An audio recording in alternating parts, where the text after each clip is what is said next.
अस्सलाम वालेकुम वरहमतुल्लाहि वबरकातुहू। उम्मीद है कि आप सब खुश होंगे और आबाद होंगे।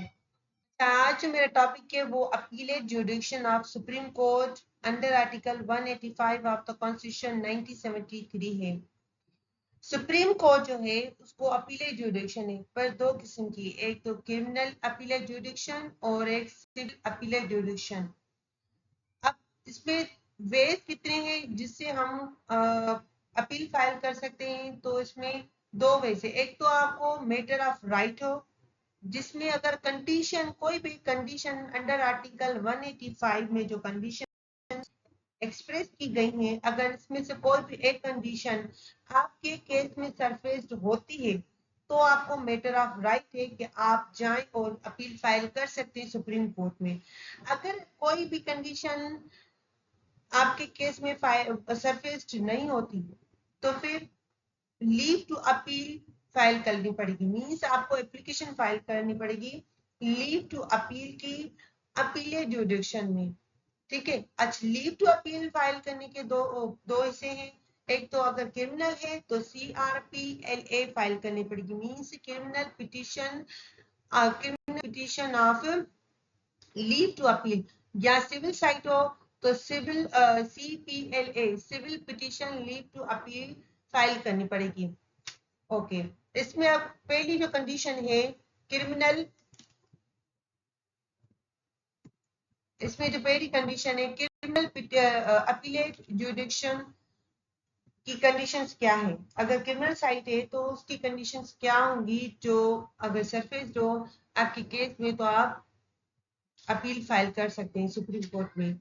पहली कंडीशन है जो सब क्लास ए में बयान की गई है, रिवर्स्ड ऑर्डर ऑफ एक्विटल और इनहेंस्ड सेंटेंस। अगर इसको हम ब्रीफली पढ़े सब क्लास को तो if high court has on appeal reversed an order of acquittal of an accused person and sentenced him to the death or transportation for life or imprisonment for life or on revision has enhanced a sentence is aforesaid। means अगर high court जो है वो appeal पे acquittal का order reverse करती है और accused को सेंटेंस करती है टू द डेथ या ट्रांसपोर्टेशन ऑफ फॉर लाइफ या इम्प्रिजनमेंट फॉर लाइफ, मींस उसको बड़ी पनिशमेंट देती है तो ठीक है। अगर उसको बड़ी पनिशमेंट देती है और रिवीजन पे उसकी सेंटेंस को या तो बढ़ा देती है, अगर उसको खत्म नहीं करती तो उसको बढ़ा देती है, तो उस कंडीशन में आपका राइट बनता है कि आप केस जो है अपील जो है वो फाइल कर सकते हैं। अच्छा, sub class B withdraw trial and convicted as aforesaid. अब इसको ब्रीफली पढ़े तो if a high court has withdrawn for a trial before itself any case before any court subordinate to it and has in such a trial convicted the accused person and sentenced him as aforesaid, means अगर high court जो है वो subordinate court में से किसी court में जो इसके सबऑर्डिनेट है, ठीक है, उसमें कोई ट्रायल चल रही है, ठीक है, और उसके ट्रायल को विड्रॉ करके अपने कोर्ट में बुला के केस को आगे बढ़ाती है और उसको सजा देती है जो सजा सबऑर्डिनेट कोर्ट में बन रही थी, ठीक है, वो लायबल था, वो अक्यूज उस सजा के लिए लायबल था, वो ही सजा वो हाई कोर्ट उसको देती है और उसको कन्विक्ट करती है, उसको सेंटेंस करती है। तो इस कंडीशन में आपको राइट है कि आप सुप्रीम कोर्ट में अपील फाइल कर सकते हैं। Okay. Third condition class C.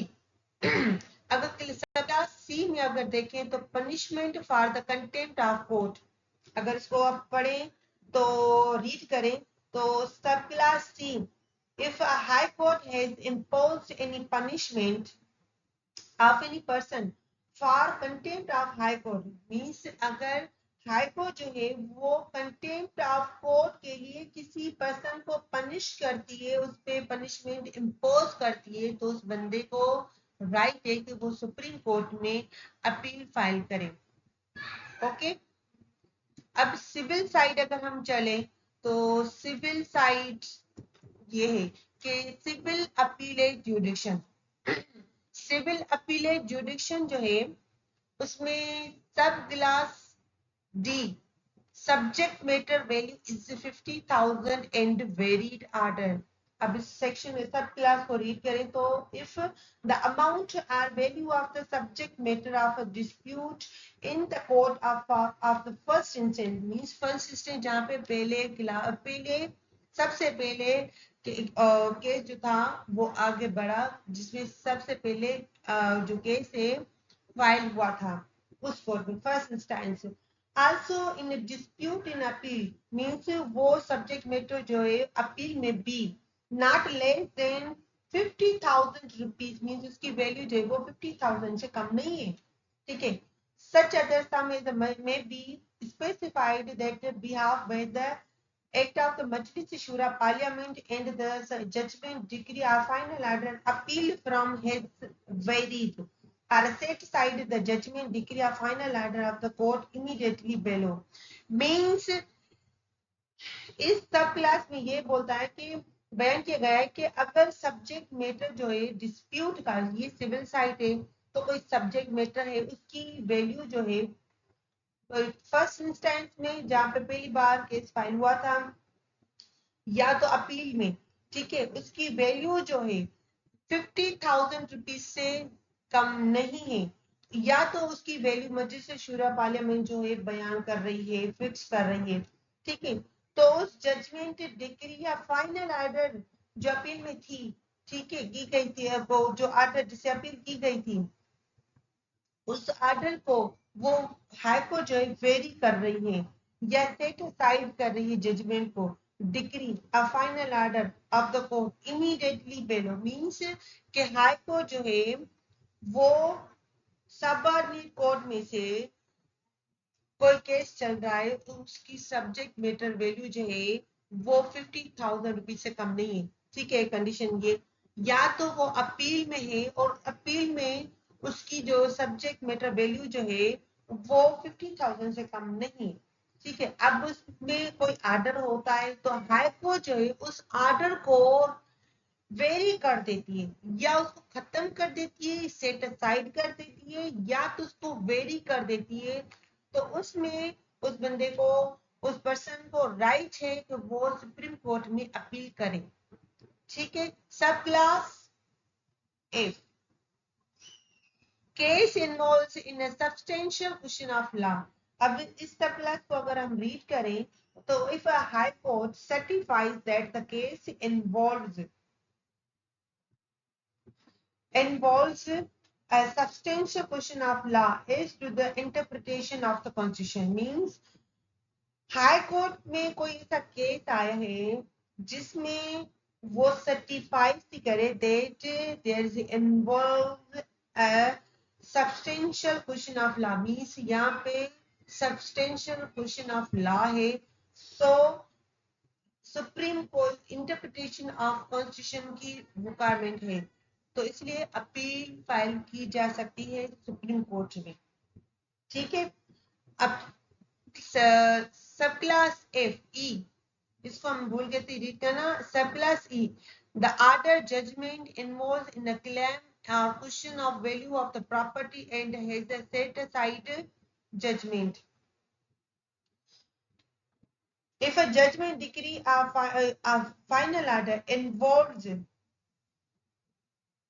directly or indirectly sub class E की मैं रीड कर रही हूँ। If the judgment degree or final order involves directly or indirectly some claim or question respecting property of the like amount or value or judgment decree or final order appeal from his varied status I judgment decree final order of the court immediately below means judgment या decree या final order involves directly or indirectly some claim और question मतलब कि ये कोई judgement हो, कोई judgement है, डिक्री है, फाइनल ऑर्डर है जो डायरेक्टली या इनडायरेक्टली इन्वॉल्व है किसी क्लेम में या वो किसी को जो वैल्यू है प्रॉपर्टी की उसकी क्वेश्चन से इन्वॉल्व है। ठीक है, उसमें डायरेक्टली इनडायरेक्टली इन्वॉल्व मीन्स या तो क्लेम या तो प्रॉपर्टी की वैल्यू की क्वेश्चन जो होती है। ठीक है, उससे रिगार्डिंग उससे कोई क्वेश्चन नहीं, तो उसमें डायरेक्टली या इनडायरेक्टली कोई जजमेंट ऑर्डर या डिक्री इन्वॉल्व है, ठीक है, या कोई ऑर्डर या फाइनल ऑर्डर जो अपील की जाती है, जिसमें अपील की जाए फ्रॉम हैज वेरीड सेटिस्फाइड। अच्छा, वो जिसमें वो अपील, उस ऑर्डर के खिलाफ अगर कोई अपील की जाती है तो उस अपील में उस ऑर्डर को सेटिस्फाइड किया जाता है या उसको वेरीड किया जाता है, उस फाइनल ऑर्डर को जो फर्स्ट इंस्टेंस में या उससे नीचे वाली कोर्ट जो थी उसने किया था जो ऑर्डर, तो उसको सेटिस्फाइड किया जाता है, तो उस पर्सन को राइट है कि वो अपील गया। अच्छा, इसको अगर ज्यादा एक्सप्लेन किया जाए तो मतलब ये कोई ऐसी जजमेंट या डिक्री या फाइनल ऑर्डर जो डायरेक्टली या इनडायरेक्टली किसी क्लेम में या कोई क्वेश्चन हो जो प्रॉपर्टी के वैल्यू से रिलेटेड हो, कोई भी क्वेश्चन जो प्रॉपर्टी के वैल्यू से रिलेटेड हो, ठीक है, और उसी जजमेंट या ऑर्डर या फाइनल ऑर्डर को अपील किया जाए, ठीक है, और उस अपील में वो जजमेंट ऑर्डर जो पहले की गई थी उसको वेरी किया जाए, मतलब उसको चेंज किया जाए या उसको सेटिस्फाइड किया जाए या उसको खत्म किया जाए, तो इस कंडीशन में, सूरत में आपको राइट है कि आप सुप्रीम कोर्ट में अपील कर सकते हैं। मींस ये सारी कंडीशंस है क्रिमिनल वाली और अपील सिविल वाली।